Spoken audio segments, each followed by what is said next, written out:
Screens is another one. Right, and not only are they just looking over, that's fine, like they came there for the sports, but then That's the most. when they're like clapping at this screen to a bunch of people that can't hear them, and you just like, your soul is just underneath that screen dying just a little bit every time, just like... You picked my other pet peeve. Yes. When they clap at the screen. Oh, God. There's no one there. You're clapping at something that doesn't... Your sport team can't hear you. But I can. I can hear you clapping over me. I do mention the shower cry probably every single gig now. I think it's become part of my repertoire. Is just to mention how close that is. Yeah. Yeah. Hey, my name is Nick, and welcome to the Tiny Vinyl Sessions. A Tiny Vinyl Session is a collaboration between me, the host, and a guest artist. We record 3 live tracks in a local business and have a candid conversation about music and what that means to be a creative person at the moment in this time frame. So if you're a regular listener and have been waiting for a session and notice a big gap between them, it's because I'm a new fella or a second father. I don't know what you say when you have a second kid. So me and the family are in the baby bubble at the moment, and there's a lot of screaming toddler and crying and pooping and all the things that come with that first little bubble. So thank you for sticking around through it, and appreciate your patience while I work through the backlog. A big shout out to the Flying Arts Alliance, who late last year gave us a grant to help fund 10 sessions. They support regional artists and creators to help create things like this. So if you go check them out and give them some support, that'd be greatly appreciated. Today I'm collaborating with Carrie, aka The Fox. A huge shout out to Whispers Gin Bar for allowing us to come in and record and take over that space for the afternoon. And let's get into it. I'm going to grab my guitar because Yes. I just feel more comfortable. Yeah, get your security blanket. I'm actually really proud of myself for not putting my lyrics up anywhere. Yeah, And just being I was like- impressed because I know you were freaking out about it. Yeah, that's my security blanket. Like doing something terrifying and then pushing myself. Good. Thank you so much for doing this. Thank you for asking me. Not at all. I appreciate you jumping on, and I always think that it's like such a strange thing going into rehearsals and being like, we're going to rehearse and do these things, and you don't really know me that well, but... Yeah, but it's been really nice getting to know you. Yeah, I think you 'cause- said other people have actually said that, because it's lovely. It's really nice sitting down and actually getting to know someone on a one-to-one. Yeah. And playing some music Yeah, exactly. with someone else. Yeah, in a different setting and than Yeah. I'm used to and stuff. So I think it's such a win for the whole experience. So I'm just moving mics around, like got this like R2D2 looking mic situation going on. I'm just trying to It's fun watching you try and do it all with your feet and with my there we Brilliant. go. I think that worked. This is still a part of the podcast. I do have these 3 here, just so anyone knows. I am testing out what works. You might hear a blend, but I'm not too sure if they are going to be blended together or whether there's just going to be one. like you're really mic'd up. I'm really mic'd up, and it feels like overkill. Do you know? And it feels like I brought a gun to a knife fight, as they say. I've just got my one. But it frames nicely. Like everything's framed really nicely for yes. that. So yeah. How did you feel about doing this? Because I know we've talked about how like anxious it can be. Mm-hmm. And did you deal with those nerves well? Because you're here. Yeah, look, So you yeah. made it. Yeah. Well, it's like we said at the very last rehearsal, and I was leaving, and you were like, look, if you really don't feel good on the morning, just let me know. And I said to you, don't give me that option. Yeah. Just exactly. mainly because I sort of need to be pushed into any situation, because I do. I suffer really badly from anxiety, so it's very severe, which is so. It's so annoying. It's so annoying because I tell myself all the time it's really dumb. It's really dumb. My brain's just constantly lying to me, but at the same time, is it?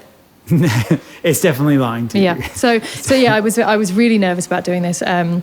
When you first asked me, I was really excited and really honoured that you asked me to be a part of this, because I think what you're doing is fantastic. Oh, I'm very kind.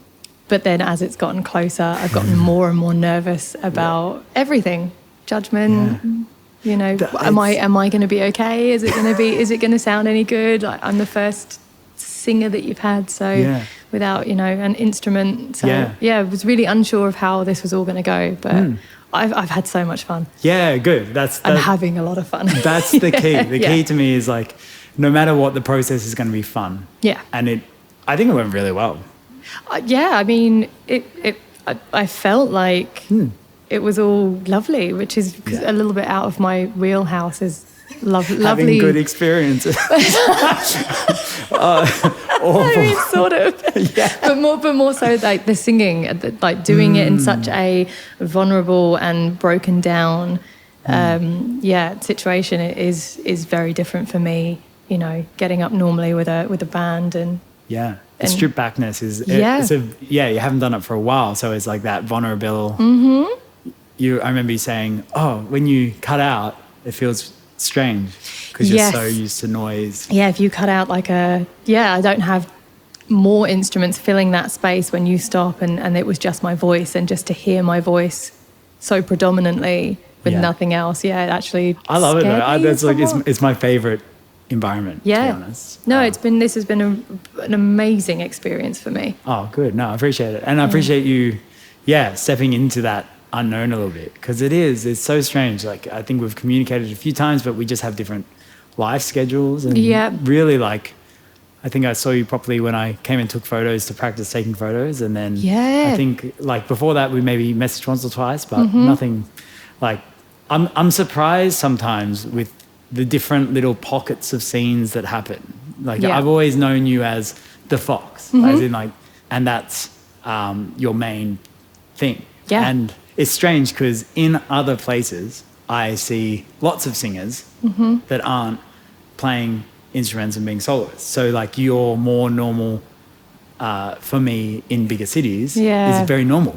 But I remember you mentioning that you're like, I feel a bit self-conscious about being just a singer, and you keep saying that, and I was always a bit taken aback because I'm always thinking that just being a singer is hard enough. Like, you don't have to add any extra narrative. It's hard, and you're right. I think there's for me a lot of fear behind, well, do people view me as just a singer, regardless of all the other things I do as someone who's sort of running 2 bands and multiple musicians and dealing with multiple venues and all of the stuff that comes along with it, and multiple social medias, even that sort of, I know.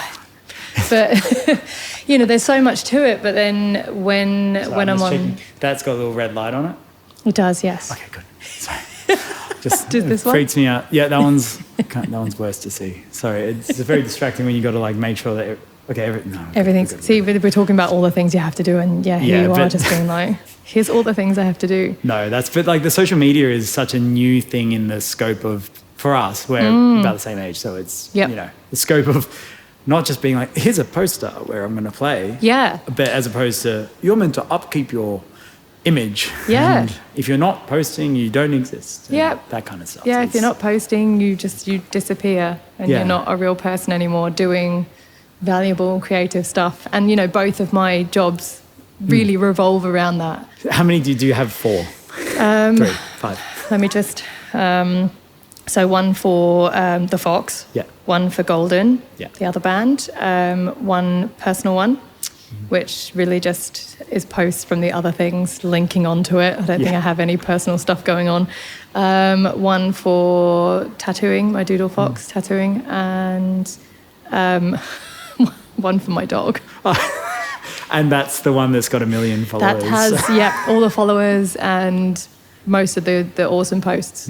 And you started with the Fox. Yes. I didn't know this until about an hour ago, that your middle name is Fox. Yeah. So you're known as Fox. Yes. Not because you just wanted to be a fox. No. No, it took me so long for that to be a cool thing.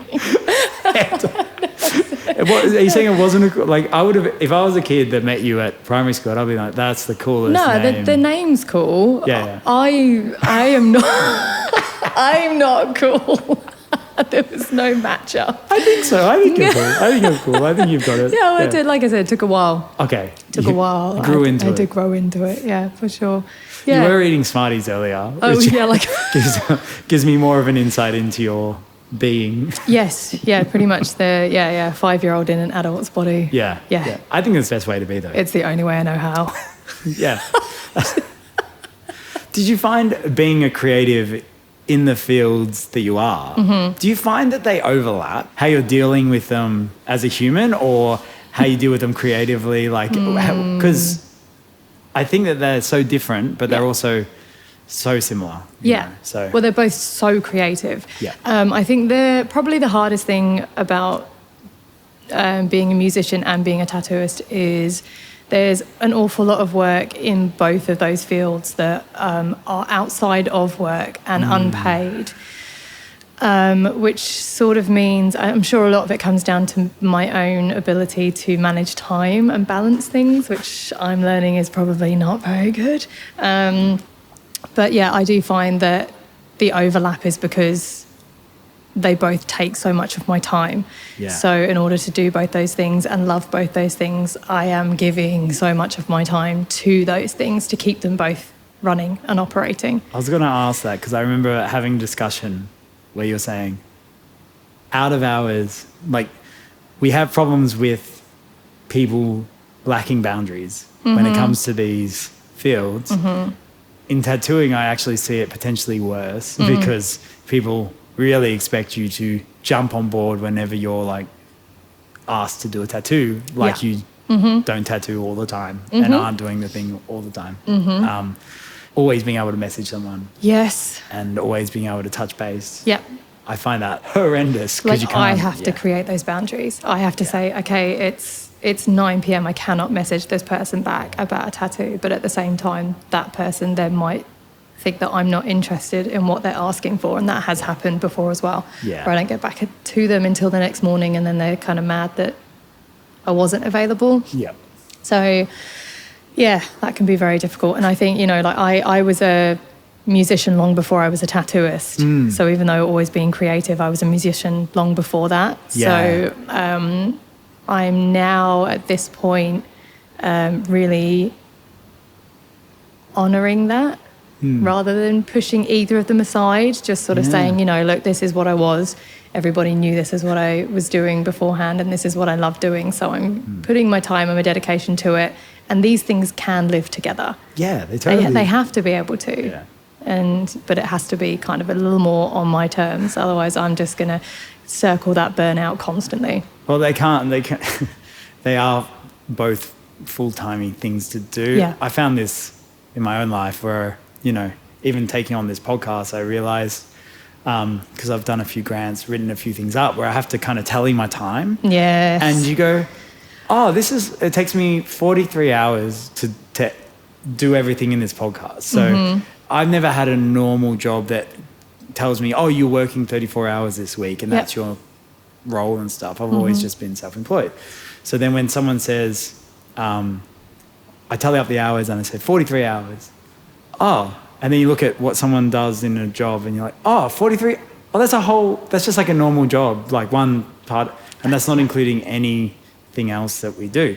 And so I imagine it's the same, like looking after a band, doing the bookings, doing the social media, organising any rehearsals, organising any like other band members, wrangling cats is musicians are the worst human beings. Yeah. I'm pretty lucky with the the ones that I've got. Yeah, Yeah. no, I do need to say I'm really quite lucky. Yeah. Although we don't always all get together to rehearse. In fact, yeah, of course. There's really 2 or 3 of us that ever rehearse out of all of the musicians that are performing in the bands, but everyone's doing their work.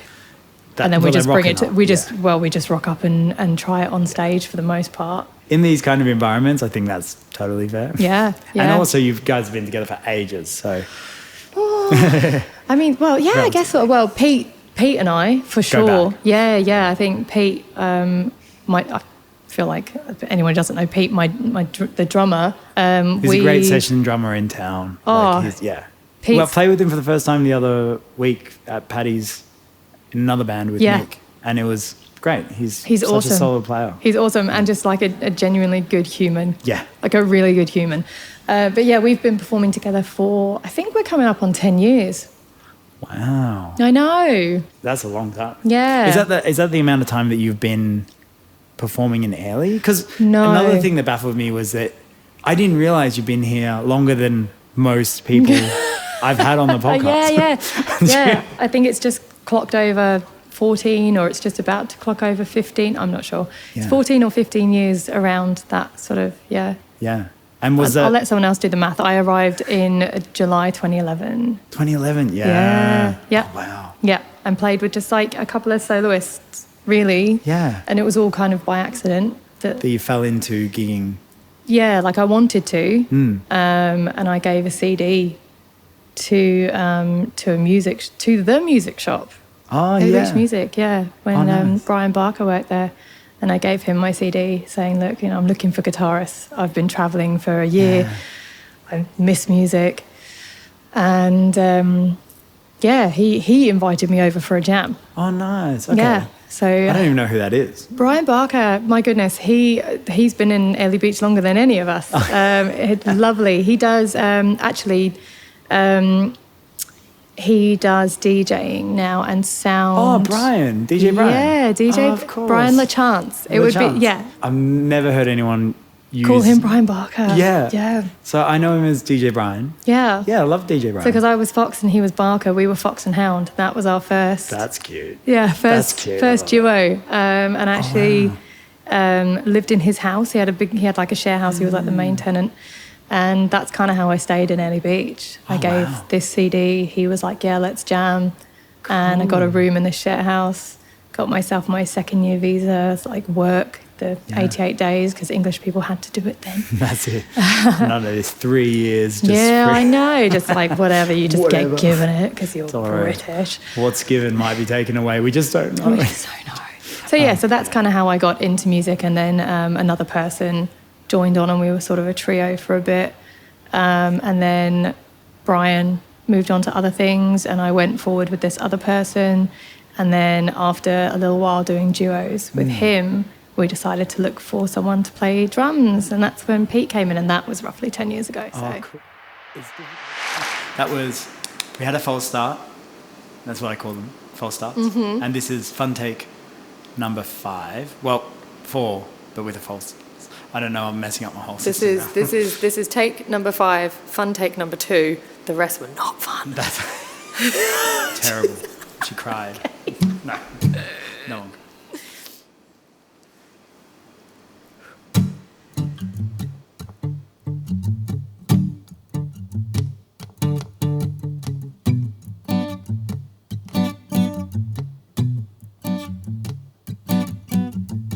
Can't count the years on one hand that we've been together, and neither other one to hold you, make you feel better. It's not a walk in the park to love each other, but when our fingers interlock, you can't deny you're worth it. And after all this time, I'm still into you. I should be over all the butterflies. I'm into you. And baby, even on our worst nights, I'm into you. Let them wonder how we got this far, 'cause I don't really need to wonder at all. Yeah, after all this time, I'm still into you.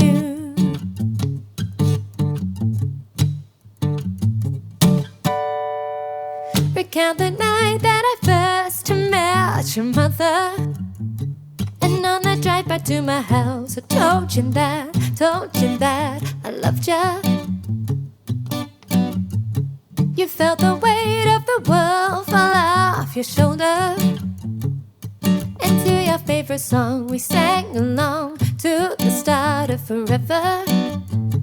And after all this time, I'm still into you. I should be over all the butterflies. I'm into you.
butterflies. I'm into you. And baby, even on our worst nights, I'm into you.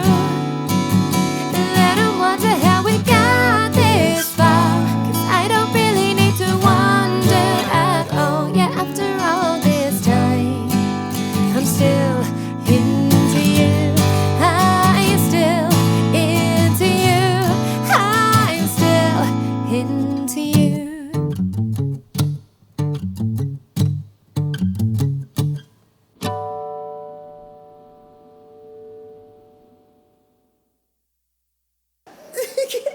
Yeah. Do you think that was good? Yeah, I think that was good. Do you reckon? I can't decide now. Yeah. I think that was better. Or do you think the other one was better? I feel like I've forgotten the other one. Oh no. Okay, either of those. You might have to make the choice in post. Ooh, that's hard. I think I was more settled in that one. Yeah. I think, like time-wise. But at the same time, I don't know. Yeah. I'm gonna test them. I'll test them both. I think that's probably the best. Yeah. Just I'll have a listen. have a listen to both. Hey, this is just a quick interruption to say thank you for being here. I appreciate you taking the time out of your day to listen to this. If you've made it this far, it means that you're a proper listener. You've made it into the heart of the podcast, and taking the time out of your day is no small feat in this very noisy world that we're in. If you want to help me grow this podcast, please share it with your friends, mention it to local businesses, and I just really need a bit of help to grow the listenership. If I can get enough listeners, I can get a bit of a sponsorship vibe going on. So that would be an amazing chance to grow this podcast and make it better, which is really my intention, to make the quality of it as high as I can. So thank you, and I appreciate you taking the time. I think I said appreciate a million times, so you get the point. Back to the Fox. The difficulties of being a singer are magnified here in Airlie Beach. I think not just because most of the people here are either doing soloist roles. No, it is because they are doing mainly soloist roles. And all the musicians that you'd want to work with are usually going to be gigging at the time. Yeah. Or they're not. It's like just another job on top of the job to then make another duo. Yes. I know this issue comes with singers in other places, but often there's enough session players to go, like 2 puzzle pieces. I'm a guitarist. I need a singer, or vice versa. Yeah. How much of being in a band is a choice versus just a necessity of like unable to find a good duo session? Because we do have, like, obviously Scotty's a good mate, and you can do duo stuff with him, but yes, and we do. And you do. Yeah, we do. I also know the problem with being a singer looking for other musicians, and especially it might just be a massive regional problem. Yeah, look, for me, I started in duos here because it was easier to start in a duo setting than to find a band. But I wanted to be in a band. Yeah. You know, I choose to be a front woman. Yeah. I could do other things, but I choose to be a front woman. I'd rather, this is actually quite a vulnerable thing for me. And I love the energy of performing in a band. There are so many struggles that come with it for all members and all people in bands, and having to like mesh together and stay together and just put aside as much bullshit as you can to keep it operating. Like sometimes it can be really difficult, but that moment on stage with like 3 other people who are also just pumping out energy is amazing, and I really wanted that. And so I was actually that's what I was striving for, was to try and get into a band and be, like this, to perform. Yeah. I really wanted to perform, and I find it so much easier when I'm standing up and there's energy and there's all this stuff happening.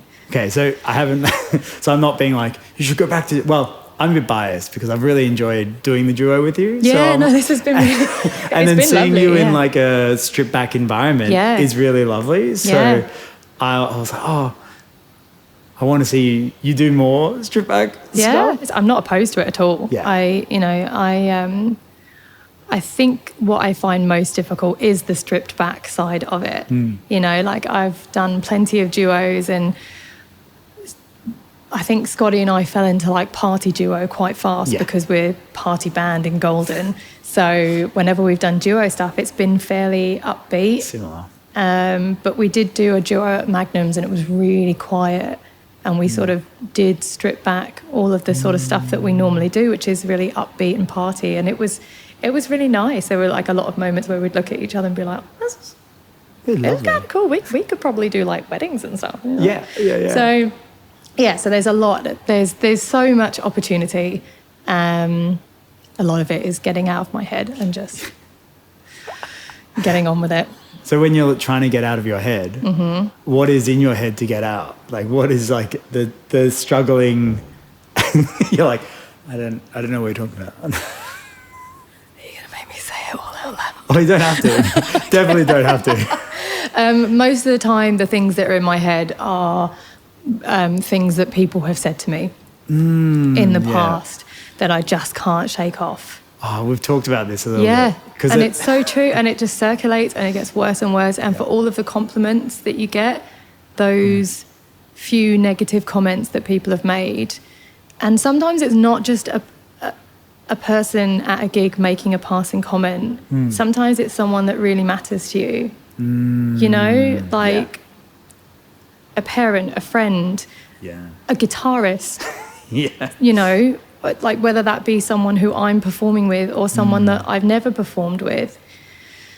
And to them, it could be maybe a fleeting comment, but to me, that stuff sticks. Oh, I'm the exact same. It doesn't matter. Yeah. I can remember insults from 10 years ago. Do you know what I mean? Like things that people say, it does really affect you. And you have to practice getting through it, because otherwise you just would go into a ball and hide and cry and just not perform ever again. Do you know what I mean? But and I think that like a lot of people, I don't know many people that thrive from being shit talked, or like not even shit talking. It's more I think people can be unconsciously callous and short, and they don't think they're doing anything wrong with it. But it's it can just stick with you. I think it's a difficult thing of just really wanting to be accepted. Yeah. Especially when you're doing something that means so much to you.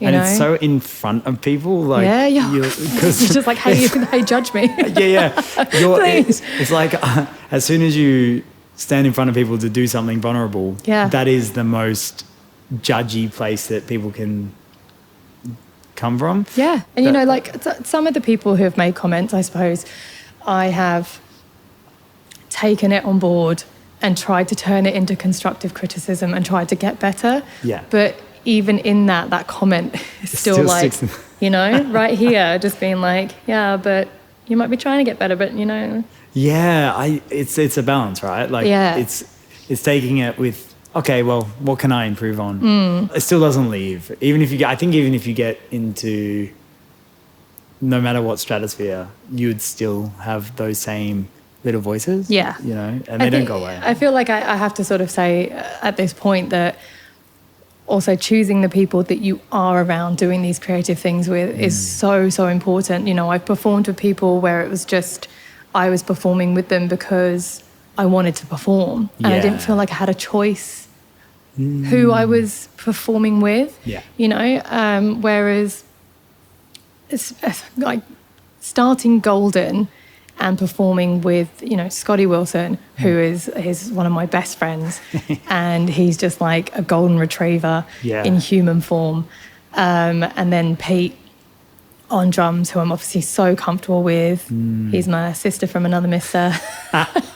And then Adam on bass, who, you know, my partner. He's like a supportive... So supportive, you know, just a 6'5" rock of a man. So supportive. So I mean, that alone, just having those three people on stage with me, is fantastic. If I'm having a day, like the validation and support that I get from those men is huge. It means so much on stage when you've got people around you that are not icing you out. Because what can happen is like it happens in like more elite, like jazzy and classical circles, is like you can sometimes you'll be put onto a gig with people and you're feeling judged because they're icy as like they're just being so cold with you and mean. And I just don't ever, I see the old school mentality of, you know, not being too delicate, because in that atmosphere, like there was a lot of, you know, I don't know, it's very like, and it, like, get it, and we're all after this thing, and I don't want to be nice to you because you don't sound as good as I think that I sound. So I don't know, it's a whole thing. But I've never thrived in any icy environments. And why, when you're on a gig, are you gonna ice anyone out? Because you're gonna make, if people don't respond to being iced out, they're just gonna shrink and they're gonna get worse at performing. It's like when an audience is cold, and I don't know if you get this unconscious thing where I'm looking around, and if I see people, even if they're not intentional, I start seeing neutral expressions as negative. And so I'll, like, that person like did this, or you know, their hands near their ear, is that because they don't want to hit it? Is it too loud? Does it sound sharp? Is it like, is that shit? Is it tinny? Do they just like fucking hate this? Yeah.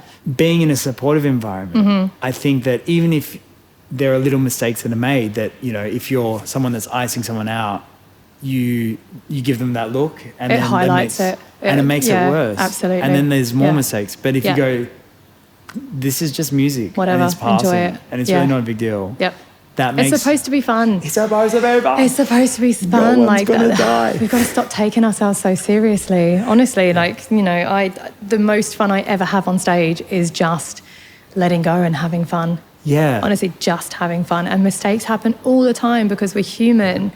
And like, also nothing's going to happen. And also mistakes are human. Yeah. And I think, especially in these times, having more humanity in a performance is not a bad thing. No. So I'm okay with the perfectionism being overridden these days with mistakes. And like, you know, I'm still someone that doesn't like mistakes, but I only care about myself. I've never wanted to eye someone out for their mistakes. I'm always like, I'm always more scared about your me worst getting critic. in the way. Yeah, so, absolutely. But I thought you sounded beautiful today. So yeah, you thank you. It. Yeah, you sounded fantastic. Oh, thank you. Yeah. I was like, so my skin. I'm actually more worried at the moment about looking uncomfortable and awkward, and I feel like everyone needs to know it's just because it's freezing. Oh yeah, it's freezing. It's like they just cranked the aircon, and I'm just like, I can feel my back teeth chattering. Yeah. So yeah, if I look rigid, it's because I'm literally rigid. I'm freezing. Well, I don't think you look rigid at all.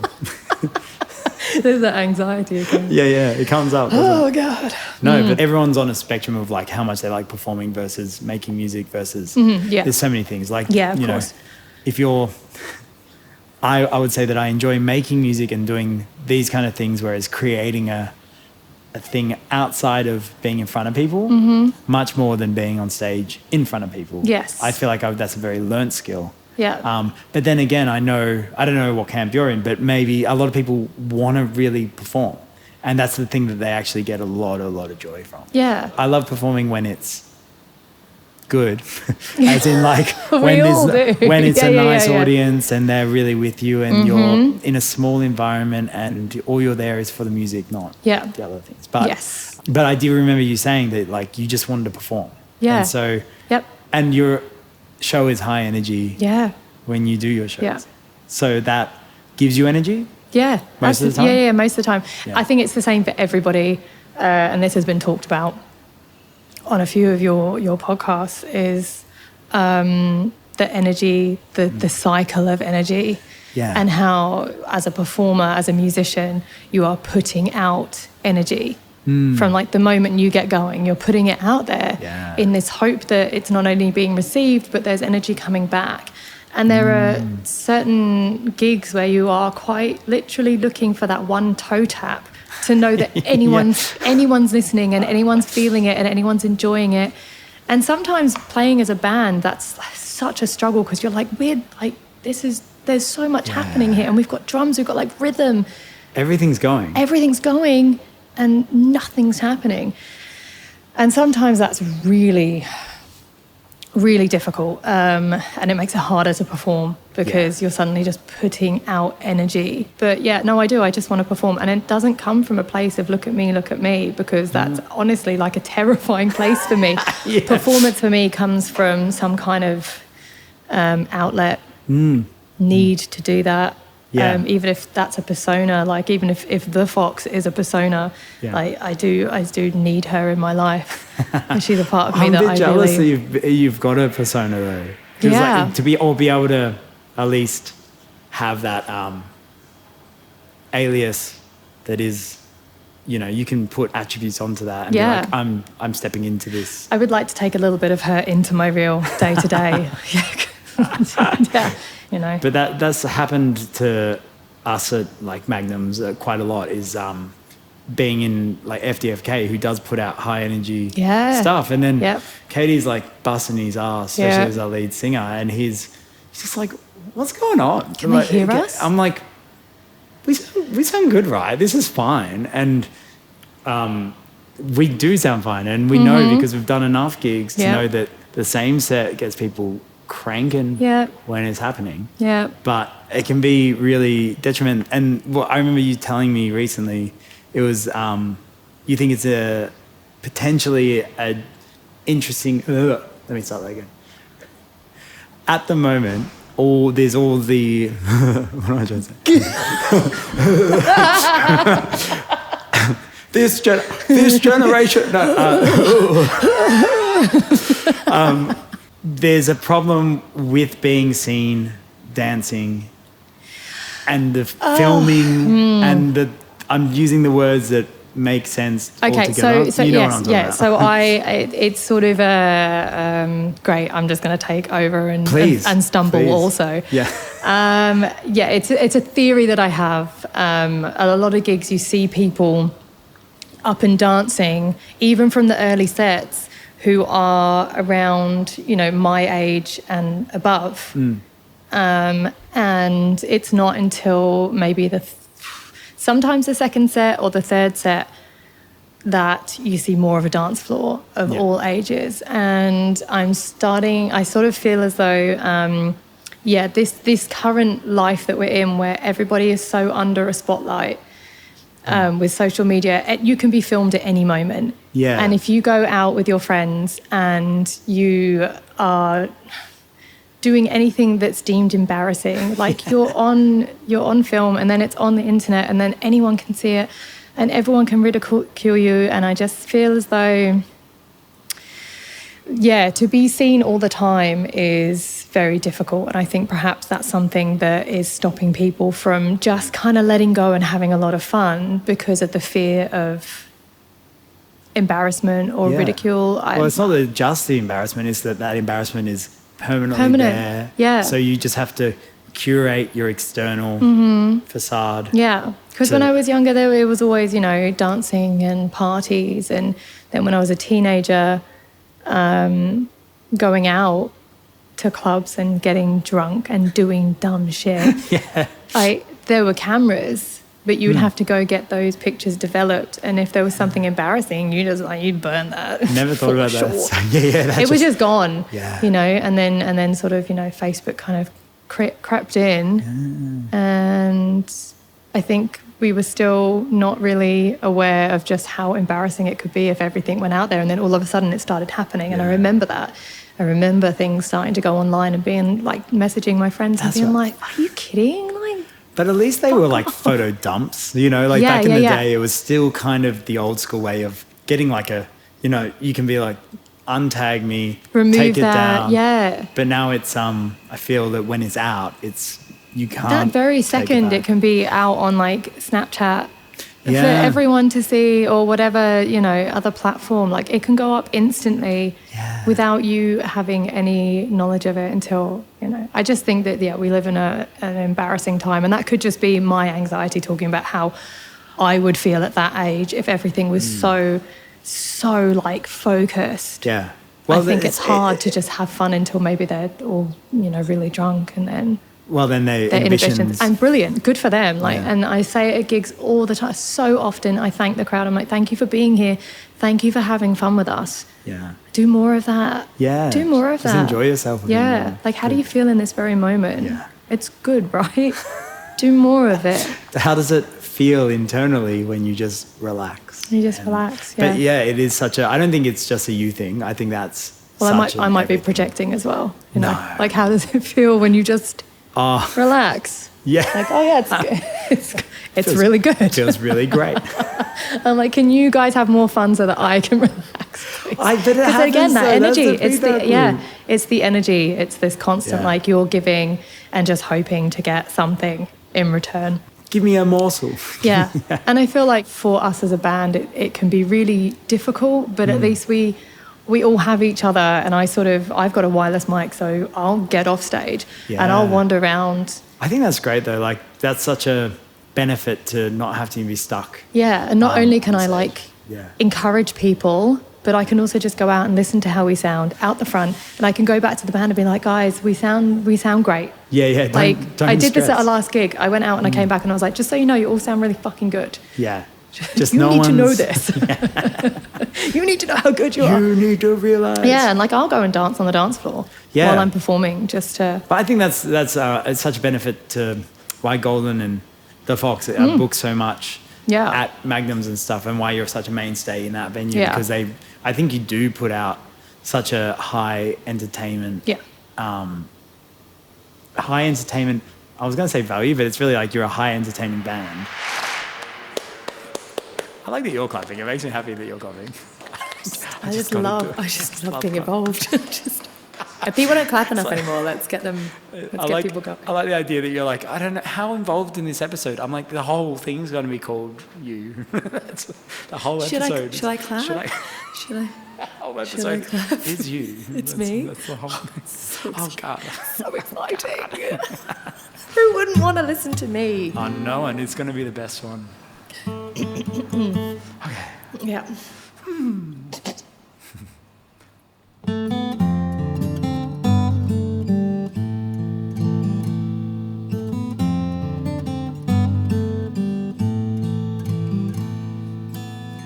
There used to be a graying tower alone on the sea. You remain the light on the dark side of me. Love remains a drug that's the high, not the pill. But did you know that when it snows, my eyes become large and the light that you shine can't be seen? Baby, I compare you to a kiss from a rose on the grave. Oh, the more I get of you, the stranger it feels, yeah. And now that your rose is in bloom, the light hits the gloom on the grave.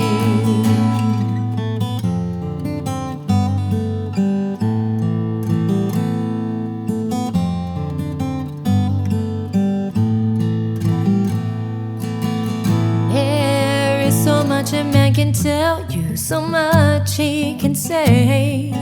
You remain my power, my pleasure, my pain, baby. To me, you're like a grown addiction that I can't deny. Won't you tell me, is that healthy, babe? But did you know that when it snows, my eyes become large and the light that you shine can't be seen? Baby, I compare you to a kiss from a rose on the grave. Oh, the more I get of you, the stranger it feels, yeah. And now that your rose is in bloom, the light hits the gloom on the grave.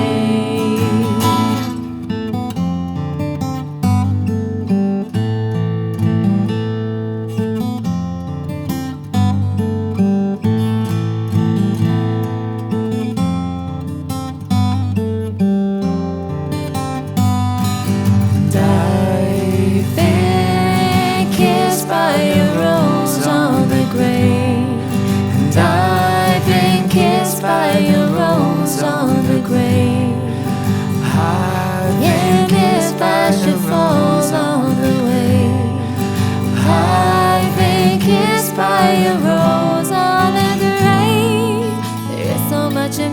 tell you so much he can say. You remain my power, my pleasure, my pain. To me you're like a grown addiction that I can't deny. Won't you tell me, is that healthy, babe? Did you know that when it snows, my eyes become large and the light that you shine can't be seen? Baby, I compare you to a kiss from a rose on the grave. Oh, the more I get of you, the stranger it feels, yeah. And now that your rose is in bloom, a light hits the gloom on the grave. Yes, I compare you to a kiss from a rose on the grave. Oh, the more I get of you, the stranger it feels, yeah. Now that your rose is in bloom, a light hits the gloom on the grave.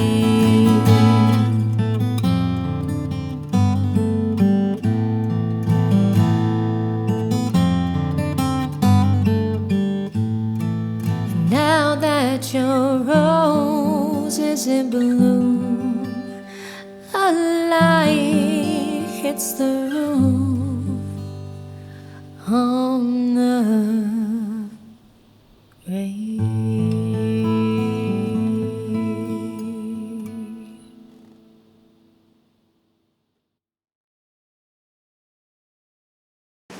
Yeah, that was a pretty good one. I think that was pretty good. I think that was pretty I good. think I actually got a lyric wrong. That's all right. Don't worry. I said the wrong word. Don't worry. That's happened a few times and no one's noticed. Is it when you guys do the duet? Yeah. Are you meant to say different? Yeah. In that bit where she. So I'm just going. I like that bit. Eh? Yeah. I like that. There's like layers and layers of vocals in the original. Yeah, We the just kind of original's like pick where we wanted to go with it. Super. That was fucking sick. That one. You like that one? Yeah, I Okay. love that one. You like that one? Okay. There was a part where you did this thing where I can't remember what lyric, but it's like you say it and you like do this little. I think it's on. It's fucking sick. I think it's on Pain. My power, my pleasure, my pain. And I like because I was doing a Paramore tribute band, and I was like studying Hayley Williams singing, And she and does how she uses like H's to push sounds out when she's singing big notes. Like she'll put a h to get the put sound H's out. in front of things to stop glottal onset. So yeah. Sorry. That might be the same thing. It's probably the same thing. Probably the same thing. That sounds terminal, bro. Yeah, exactly. High entertainment. I was going to say value, but it's really like you're a high entertaining band to watch, and you're, I struggle with stage and stuff, and it comes from a few places, because when you're training in conservatories and stuff, they actually discourage movement because they're actually trying to get you to put movement into your instrument. That's right. Are we putting it onto me? That's the Smarties. That's the Smarties. Just, yep. But so often I got trained out of excess movement, which is kind of funny, because then you talk to entertainment people and they say, you're so still, and they want entertainment value. And I was trained. Yeah, trained it's such a contrast thing, because you're fighting these two inflection points of what you're told to do. And I'm still reconciling that, because I would care not to move and I still don't care to move, but I see the value in it, and being in a contemporary world, I think you guys do it really well. Like the fact that you're out engaging the people is such a winning draw card for when venues see that, they see the engagement. That's great. I just try to think about myself as a I don't want to say audience member, because none of them are there for us. But as a punter, as somebody who's at the pub and out on the weekend and wanting to have a good night, I just try and think about what I would want as one of those people. That's a good way of thinking about it. Yeah, and then I try to be that, because, sometimes you're just going out for a beer and you really don't want musicians clambering all over your tables, which we do. Just kicking beers. I just bought that. You know what? Like, I'm really careful, despite the size of my boots. I'm really careful, but I did jump up on a table one night, and as I got up onto the table, I realised that this group of people were playing like a wholesome card game, and God, it was so embarrassing. And I just... You should have just doubled down, I was like kick in it. between. You should have Like just a slapped show it out of pony. their hands. Get out Who's of winning? my No way. one fucking cares.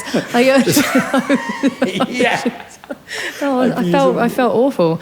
But for the most part, I try and think about if I'm somewhere, perhaps people would want to see a fun show.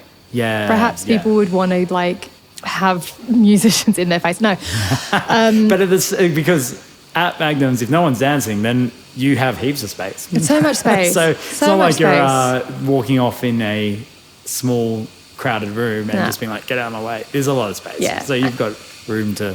And sometimes I suppose I try to, if no one's getting up and being stupid and having a good time, I'm quite happy to sort of be that person, even though I'm not happy to be that person. Yeah. But if I separate my normal self, who would feel shy doing that in a pub, and put myself into, but you are performing right now, yeah. you can get out at the front and be an idiot, and maybe someone will come and join you.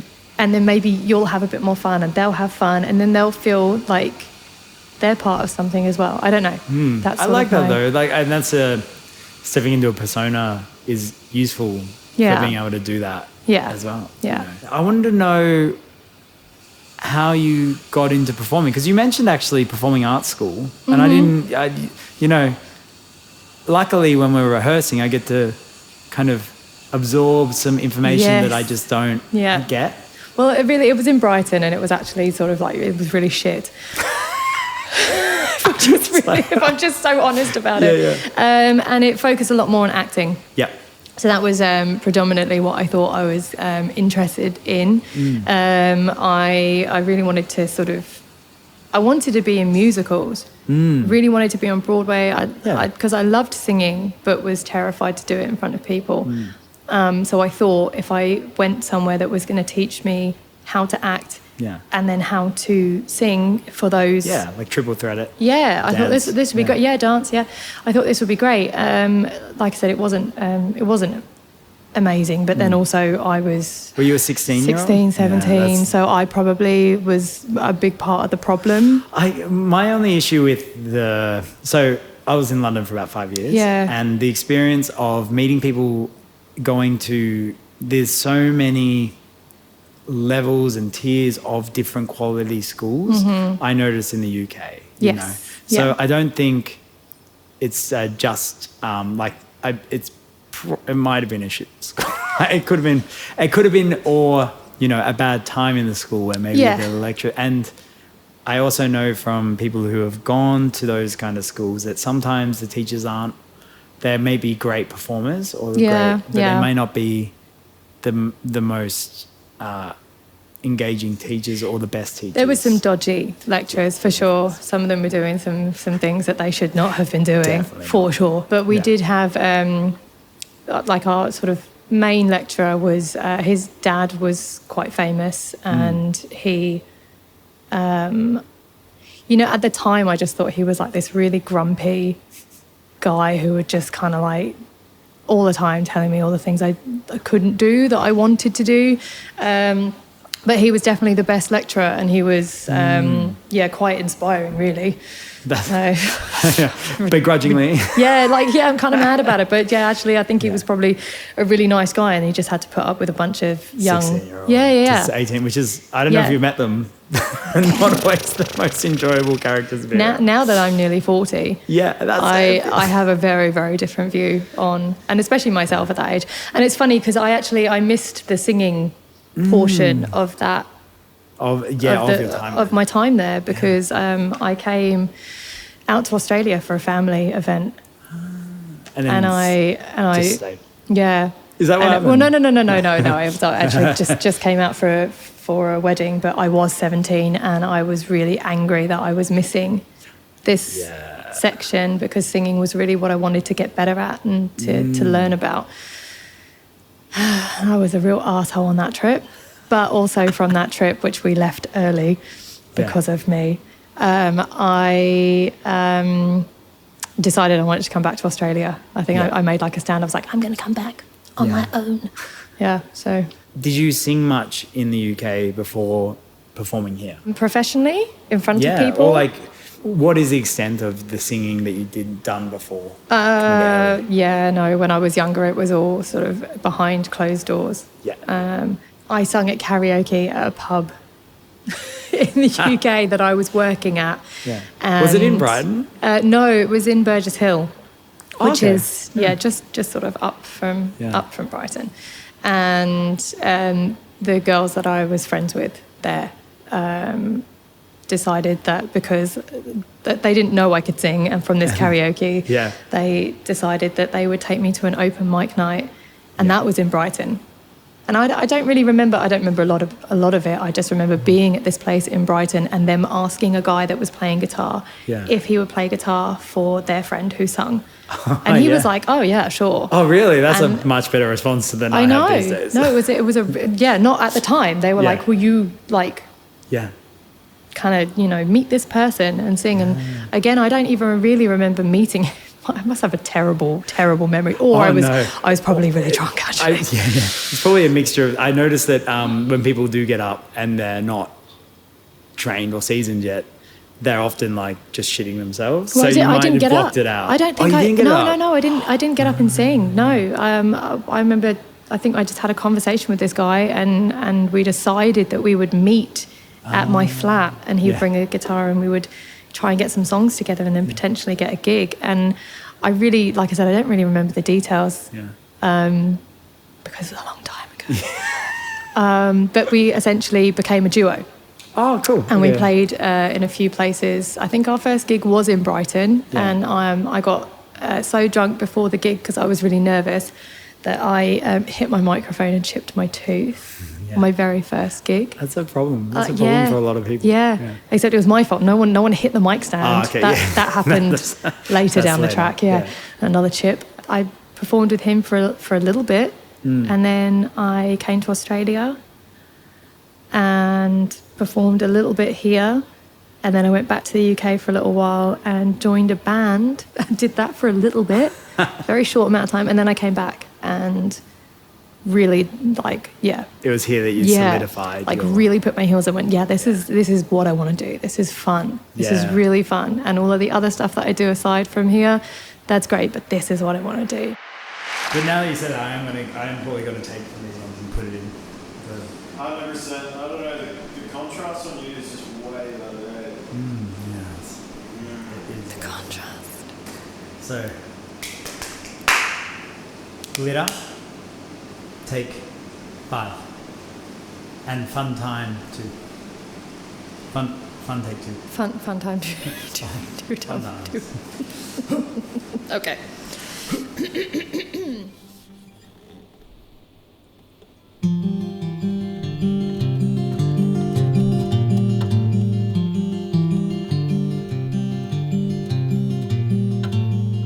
Have you ever fed a lover just your hands?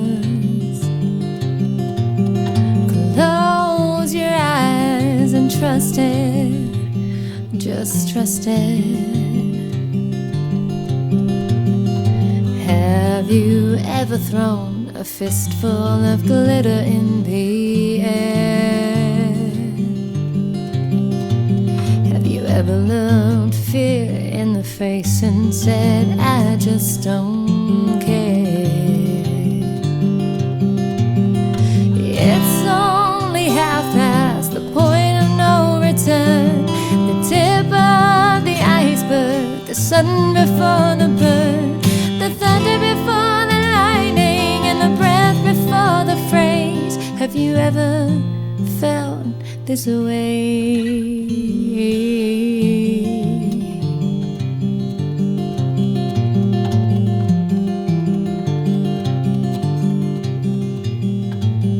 Have you ever hated yourself for staring at the phone? Your whole life waiting on the ring to prove you're not alone. Have you ever been touched so gently you had to cry? Have you ever invited a stranger to come inside? It's only half past the point of oblivion. The hourglass on the table, the walk before the run, the breath before the kiss, and the fear before the flames. Have you ever felt this way?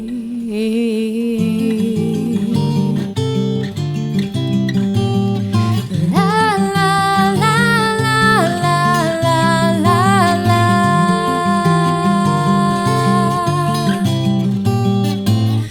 There you are, sitting in the garden, clutching my coffee and calling me sugar. You call me sugar.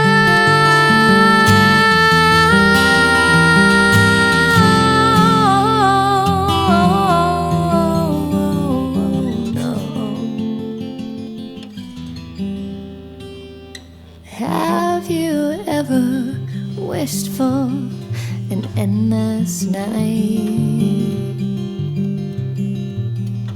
Lasso the moon and the stars and fold that rope tight. Have you ever held your breath and asked yourself, will it ever get better than tonight?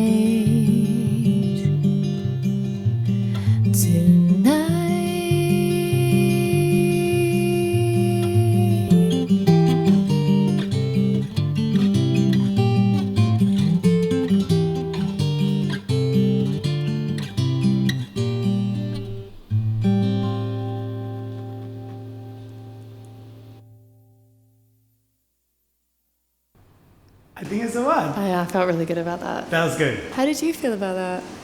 I think that was the Yeah? strongest. Are we all in? We're all in. Micah, give us the He gave us the chef's kiss. chef's kiss. Okay, take 5 was the winner. Wow. Fun take 2. You did it. Wow, I know. Smashed it. I felt good about that one. Good. I felt that one. Yeah. I felt it in the feelings. Yeah.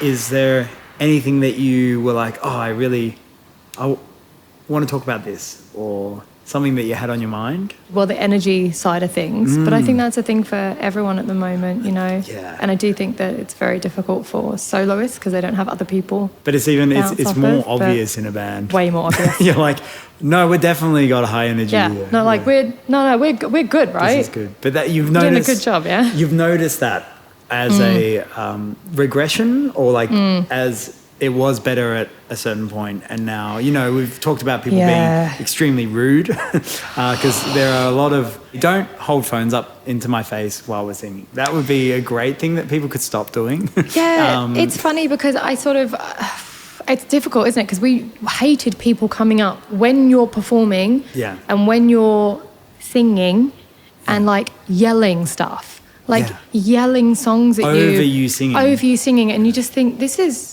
like, just as like a human to human interaction, this is really rude. Yeah. What you're doing is really rude. What you're doing is really rude. Yeah, it's like me being on the phone and you yelling while I'm Yeah. talking to someone. It's very similar to that. Like something is happening. You need to realize that this thing will stop happening at some point, and then Yeah. we're going to have time, and I'm going to be more than happy to give you that time because I'll have it. But the more you yell in my face, but then the next stage of that was, okay, I'm not going to yell at you. I'm going to write it on my phone and hold it. Now, I don't hate it because I can see that it's kind of, they skipped a step and they're like, well, this is how I get my request, I guess. What I do hate is I'm singing and therefore I'm like thinking about words and then you want me to read this thing. Yeah. Sometimes it's like a request for a birthday shout out or a hen do or whatever. And Yeah. I will naturally just like try and read it to see what it is this person wants. And then I'm like, and I'm forgetting where I am Yeah. and what I'm singing. and Well, fucks everyone up. It's just impolite. It's just impolite. I agree. It's impolite. It's not nice to, and if you have enough savviness to, in the middle of a breath, go, we don't know that. Sorry, please go away after we say that. Or don't do it in the first. I think just like a common PCA would be write it down on a piece of paper. Oh, you could slip it down. That was fun. I liked that. Or wait. Or a coaster. Wait between songs. Yeah. Just the gap when I'm not thinking about 7,000 things. Yeah. But also maybe just once. Maybe like in between songs, maybe just come up to me once. Like more than once if you have multiple requests for different things. Like it didn't work out the first time. You're like, oh, I thought of this. And I'll be like, yeah, it's sweet. Come with different requests. Sure. But like if I've, this is actually something that happened recently and I'm going to talk about it because I doubt they're listening. We can tag them. Let's do that. Let's tag everyone. Yeah. Everyone that's ever upset us at a gig. Just that's. So there was a hen party. Obviously at Magnum's. I was obviously playing at Magnum's.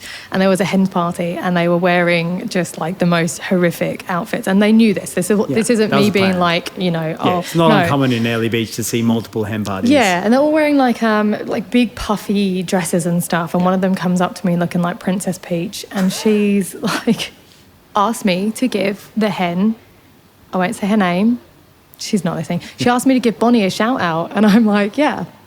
Of course, it's Bonnie's hen do. So I do the thing. I'm like, it's Bonnie's hen do. Look at her. She's beautiful. She's getting married. She's off the market. Don't even think about That's way more than I would give you. Oh, dude, I'm so happy. Yeah, I'm so happy to engage with people because engaging with people is part of what I do as a musician. Like, I love doing it. Even on a bad night when sometimes it doesn't look like I love it, it's still a big part. That's just my face sometimes. That's my face a lot, and I'm sorry, I just get really tired. So she'd asked, and I gave a big shout out, and then we just decided the next song we would play for Bonnie because it was a love song, and we were like, yeah, great, perfect. And then it was like the next song, Princess Peach comes up again and is like, as Bonnie's hen do. And I'm like, yeah, no, I know, I just did that. And she was like, I know. And I was like, okay, so we both know that. Why are you back again? Do you have a song request? She's like, no, it is, shout out Bonnie. I did that. Yeah. This was also the night that I'm like iron deficient anemic, which is why I'm so fucking cold. I would get you a blanket if I had one. Where are all the blankets at? God, what kind of podcast is this? How dare you? What kind of podcast? Blankets. Noted. No. Yeah, for the next time I definitely get invited back. Snuggies. Yes, can we? But that's the thing that people aren't. Why are they? I feel it upsets me. Yeah. So I was. So like she's doing this, and I was having a really bad night. My iron has been really, really bad, and the problem with really bad iron deficiency is that you faint. Like, it just happens, and there's nothing that's going to recover you from that. Yeah. Except not doing what you're doing and lying down until you get a porterhouse in you. Like it's. Yeah. So this Friday night that I'm gigging, I was not really doing that well. There's actually photos of me on the table at Magnum's after we'd done our table dance, and I got real spinny, and they caught it on the Magnum's cameras, and I'm just like there, like not doing well. But what they also caught was later on, I'd sort of been white knuckling my mic stand for a lot of this gig, and every now and again I'd just have to crouch down and just try and get through it. And every time I crouched down, this fucking woman would come up to me Princess Peach, and just in my face, like just always, whenever she got a moment. And I actually had to ask the photographers to remove a photo from which you will see on the screen now. No, I kept the picture. Yeah, but I had to contact Elise and say, look, hey, can you please remove that picture, because you can actually see me telling that person to fuck off. I got a crazy look in my eyes, and I'm pointing. Yeah. And you can see that she's there still doing the thing like, oh no, but. I'm like, but nothing. Yeah. It's like you're not a human. Yeah. What's the cutoff point? Because I feel like I'm pretty good with people, but No, but there's like... And people asking me to sing, like if they can sing. Yeah, that's Like, annoying. guys, it's annoying. It's annoying. It's annoying. I just don't... There's no win in it. I worked It's like- so hard. I worked so hard to get here. And you think I'm just going to give you my microphone? Yeah. I don't know why people want to do it. It annoys me because why are you... I would give people much more credit if they were like, I'm a singer, I would love to do some singing with you outside of a gig. But when they're doing it to get on stage, I'm like, this isn't for... Yes. This isn't for any other reason except for your ego. Because Yeah. if you're really just getting... Like, you're not my friend, I don't know you at all. Yeah. We're not... Half the time they don't even say hello. And it's Like they don't treat you like you're yeah. actually like a person. And I do understand, like I don't see anything wrong with people coming up on stage that have been invited on stage. Yeah. There are other musicians around, you know, like if another Yeah. musician walks into the venue, quite often I'll be like, oh, you're going to come do this But you thing. know Come them. harmonise. It's a mutual understanding and of like, respect. Sometimes, like quite often in Teenage Dirtbag for the girl part, I go wandering into the crowd and I'll just like stick my microphone in someone's face. Great, Yeah. get singing, have fun. Yeah. But yeah, there's something very different about someone who's like yelling. There's someone who comes and yells. Like Teenage Dirtbag at me because they want to sing the girl bit, and I'm like, can you say hi? Can you say hi to me? Like Yeah. I'm a person. Be nice. Please. And even I'm a human being. Oh, that's well, they suck.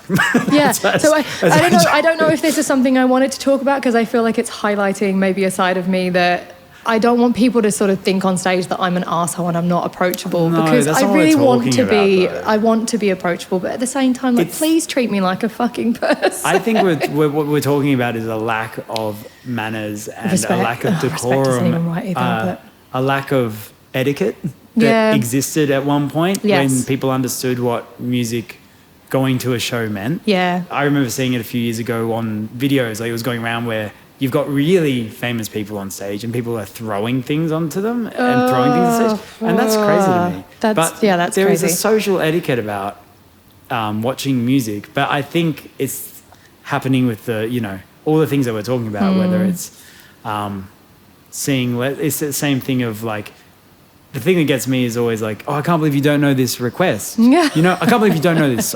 How do you not know this song? You know it. Yeah. You know it. Bring it up. Bring it up on your iPad. It's like, I can't just magically know a song. I've had people get the song up on like their Spotify Yeah. to play it to me. Yeah, you're like and I'll in be the like, middle no, of a look, gig. I do know that song. There are times where I'm like, yeah, I do know that song, but there's also 3 other people on stage here and we've never played that song before and some of them might not know it. Do you know how hard it is to actually make this happen? They don't though. That's the thing. They don't. Because that's the thing that is immediate about the gratification of... We're just jukeboxes with faces. Yeah, it's getting me so irritated these days. Yeah, it's I'm upsetting. becoming a grouchy old man. Yeah, look, and I think the thing that's upsetting about it is because we love what we do. And Yeah. I think we want other people to love what we're doing and see us as people doing it, as opposed Yeah. to what we're doing isn't enough. And that's, I think, how it feels a lot of the time. Like, if we're not playing the song that they want us to play, Yeah. it's not enough. Also being... And I've had people, like, stand in front and be like, angry at me for not playing a song. And, Yeah. like I've ruined their night. And there is a part of me that feels kind of bad, but at the same time, I'm like, are you fucking serious? Well, that's the dehumanization of it. Like, they're not thinking about the process that it takes to do the thing that Yeah. you're doing. Or which that is- I'm playing pop punk Yeah. and they're asking for country. Yeah, the philosophical side of me has been very upset when I see people ask you a request, then they look at their phone when you're singing a song and thinking about the next thing that they're going to listen to. And in my head, I think you're taking yourself out of your present. Instead of wishing what you wanted, why don't you sit back into your body and Yeah. appreciate what is? Yeah. And think about the song as in, oh, wow, this is getting presented to me. I have the opportunity to enjoy this experience Yeah. right at this point in time. Yeah. That would be amazing. Wouldn't that but be it's, lovely? It's too much to ask of a 2:30 in the morning Paddy's audience when they're just, I can't remember what I did. I don't know if this is I think I mentioned this to you, but someone was doing that phone thing for long enough. Where we had said no, they Yeah. just kept shoving their Snapchat in my face saying blah, blah, blah, blah. So I just ended up like just clicking on all of her contacts and just sending the message to them. To everyone, being like, I had a spike of guilt afterwards, but at the same time, I was just like, you're being so rude. Yeah. This wasn't just one song. It was 3 or 4 songs that they just... And being rude to our singer, because like I do palm it off.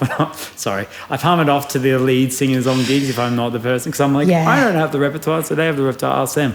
Yeah, it's also me just getting out of being the thing that I don't want to do. Yeah, don't talk to me. Talk to that guy. But yeah, I think the etiquette around performance is like a bit lost, and I don't know if it was always. It's not that it was always there and people were always respectful, but. It feels especially lost. Yeah, I think it feels a bit highlighted. Yeah, in recent times. Yeah, which is sad. It's really sad to say because, like I said, we really love what we do, but I think that there are a lot of people who are finding being a musician challenging. Yeah, at the moment for multiple reasons, and one of them being the way that they are sort of treated. When really they're turning up and they're producing something that's creative, kind of out of thin air as well. You rock up and you don't have there's nothing there. Yeah. And as much as there's new fandangled things like the radio, when the radio was invented, we can now hear things on the airwaves. Yeah. You're still a human being creating something out of nothing. Yeah.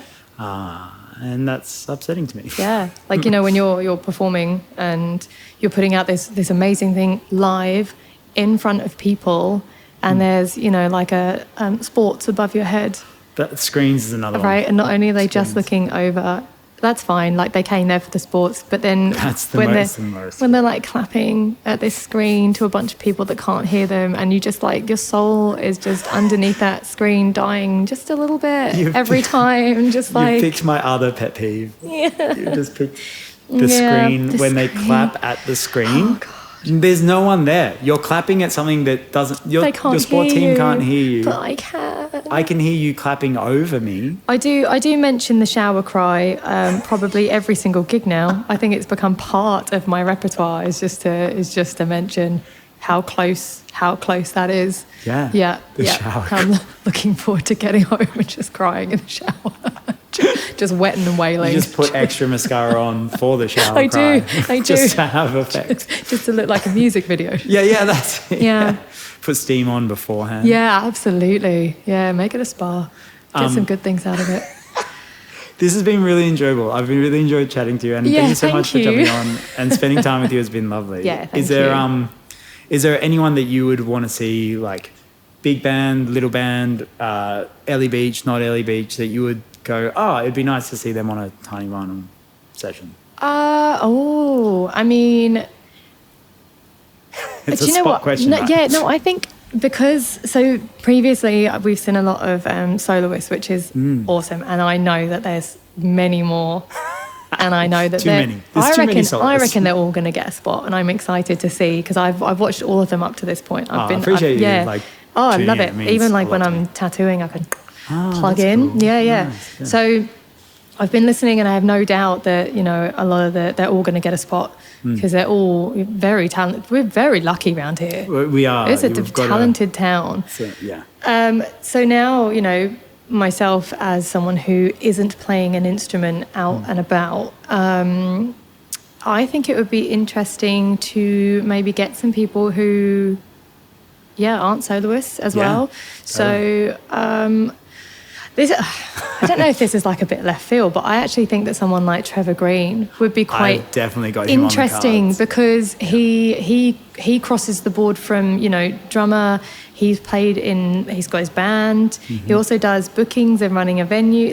He's deep inside. Yeah, I feel like he's mentioned. I think he's the buzz of every podcast so far because he is such a champion of the scene in the sense of he's a booker, he's a musician, and he's not like he knows what it's like to be a musician, so he deals with this pretty well as a whole. I mean, I'd also obviously for selfish reasons love you to get like a band up and running and just that's the next steps. Get on in here again. That thing I'm hoping for some it's on the cards. My goal has always been get it smooth, like the production smooth, and then grow it because I don't want to get 4 people on and then be like, I've lost all the footage and something's happened. Yeah. My hard drive has run out of space because I have no space on my hard drive, or those kind of things. So these are more like easing into my master plan, a bigger picture. Absolutely. So But yes, I think, I'd love to have you guys back on. Oh, maybe man. as a full. I'd love to as like a band, love to get on here with Scotty. I think that would be just mad energy. But I think you smashed it today, so thank you so much. And thank this is really you. good. Thank you. Is there anything else I wanted to... Do I need to talk about any of the songs I did? Would you like to? Yeah, I feel like I please, probably please. should. Go. Please, tell me about Still Into You. So as a front woman in 2 bands, I do a lot of pop punk, and Paramore is just like a huge part of what I love and what I want to be doing. So Still Into You, I feel like doing it for this session was really important because it's what people see me doing anyway. Yeah. But we did it in a more stripped back manner. Yeah, that's fun. So that I feel like that's why Still Into You was like really important for me to pick. I'm definitely adding that into my rep as well. It's a It's a great song, and it's such a happy song, really. Like, it's beautiful. It's a really positive song Yeah. for a pop Yeah. punk song. Yeah, absolutely. Yeah. Yeah, one of my favourites. And a good crowd song. They love it. Oh, do they? Yeah. Ooh, that's Yeah, good. you wait to get the chorus. It's one of those ones that would probably surprise me. Like, there's a lot of random songs I'm like, no one will know this because I've never heard of it. And then you get on and you're immediately surprised. Yeah. And you're saying Hayley Williams has been a big... Huge inspiration. Huge. My brother played me... Well, he had one of their albums. And, I was hooked. Absolutely hooked. Yeah. And it wasn't until a bit later on in life that I was just like...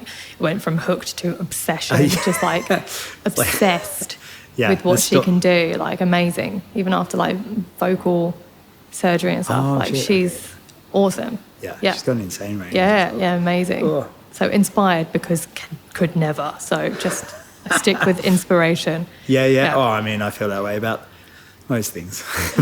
So it's all inspiration because it's hard. Life's hard. Could never. And then we went Seal, Kiss from a Rose. No, that was a tough one. That was like a hard choice because it was one of those ones that I've attacked multiple times by myself in the sense of being in bands and then odd meters, odd things, odd timings, everything's slightly different every bit. So why that one? You know what? I think it was more a case of, honestly, you said to me, what 3 songs do I want to do? And I went, oh my God, I haven't really thought about it. And looked through my phone and it jumped out. And I thought, wouldn't it be cool if we could? Yeah. And at that point, it was very much like, I don't know how doable this is. Because you're right, like the timings It's and all wonky, yeah. it's like the vocals, everything's kind of all over the place. But I love, we actually talked about this when we were playing it, just like the medieval sound that kind of came out. Yeah. And actually just, I loved that. And that was the thing that I was trying to tap into. Because I sing most things with my eyes closed just because of the fear of everything on the outside. So I was really trying to tap into that. But it's a difficult song. Yeah, Definitely. But for me, it holds a lot of nostalgia. I hear it and it takes me back to a place in my life and a time.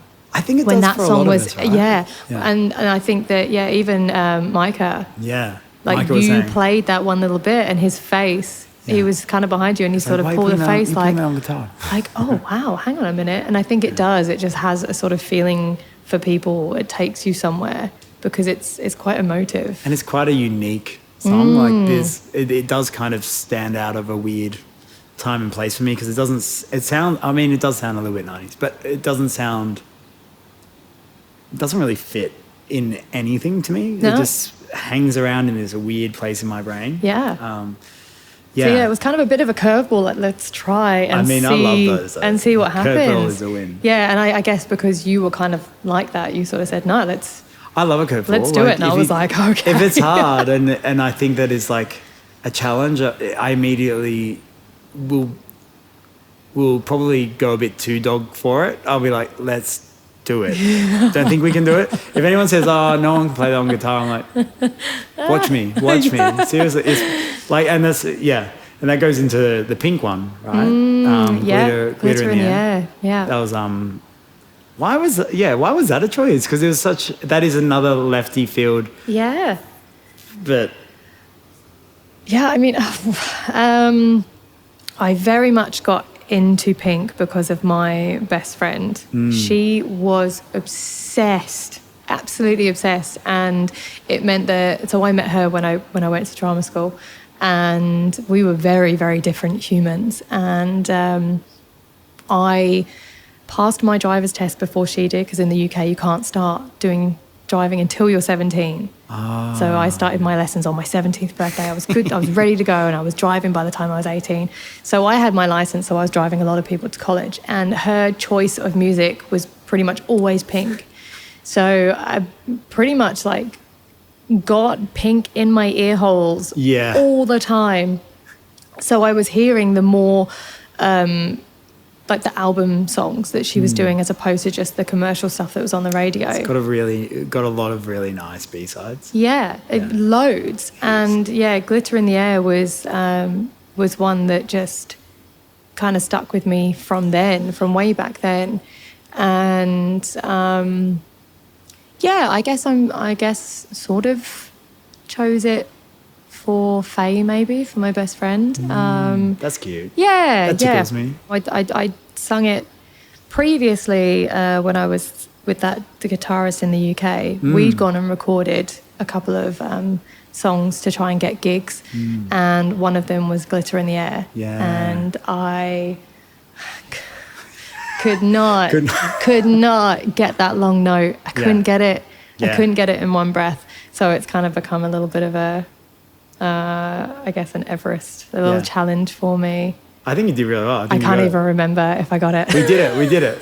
I remember the look. There was like a subtle of a relaxedness about you, and thank goodness. I feel like you're like, this is the take. Because obviously I kept listening to that CD for years, and that breath, and that me getting halfway through and going just trying to catch a little quick one.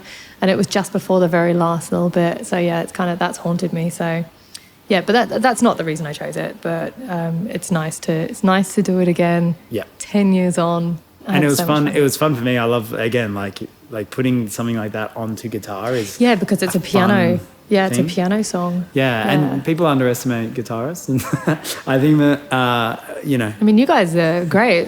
I mean, we're guitarists. Okay. Actually, I'm not a fan of the whole genre. The genre of guitarisms annoys the crap out of me. I'm a begrudging guitarist. Yeah. Well, honestly, really, really, really awesome. Because turning something that's piano into guitar, that was cool. Like tickles me.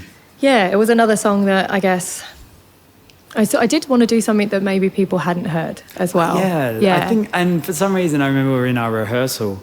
I reckon it just sounded, to me, it stuck out as like the nicest recording we did in our rehearsal by accident. Which was strange because it was a different, it was a different part of my voice that I guess I'm not using at gigs. I'm not doing that kind of more breathy, a little bit crackly. That's not, everything is like punchy. Yeah, it's punchy. Like I'm aiming for punchy vocals and percussion vocals and making it really exciting and energetic. Yeah. So to do something that was sort of very breathy and some very small notes was really different for me. So I think it was lovely. Yeah, so fun I think to you do. should definitely add it into the just get out there. Just do it halfway, like last song.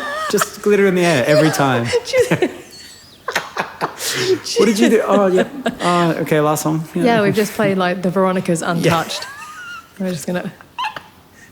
It's actually the second time the Veronicas has been brought up in a podcast. Oh, really? Yeah, because I mentioned them, but I called them. I didn't say the right name. So this is a better version. Well, I was thinking about that because you just said like taking a song that can't be done. I've been to multiple people in bands before and been like, we need to do Untouched, and they're like, that can't be done. Next, we're on. I pretty much took it to Scotty Wilson and was like, You know, and even he, I think he was like, oh, look, I don't know. And I think it was Adam. It was like, you're Scotty fucking Wilson. Yeah, just, hard enough. He's like, I'm sensitive. Stoked the fire. Nah, you say that to him and he's like, yeah.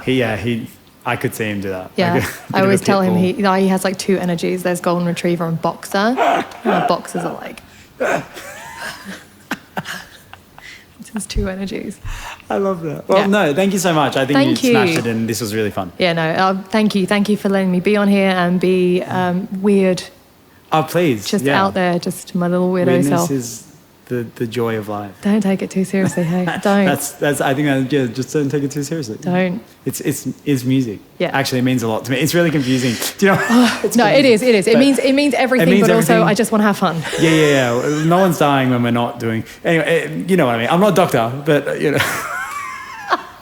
Anyway, thank you. Thank you so much. Thank you. And that's it. Thank you so much for being here.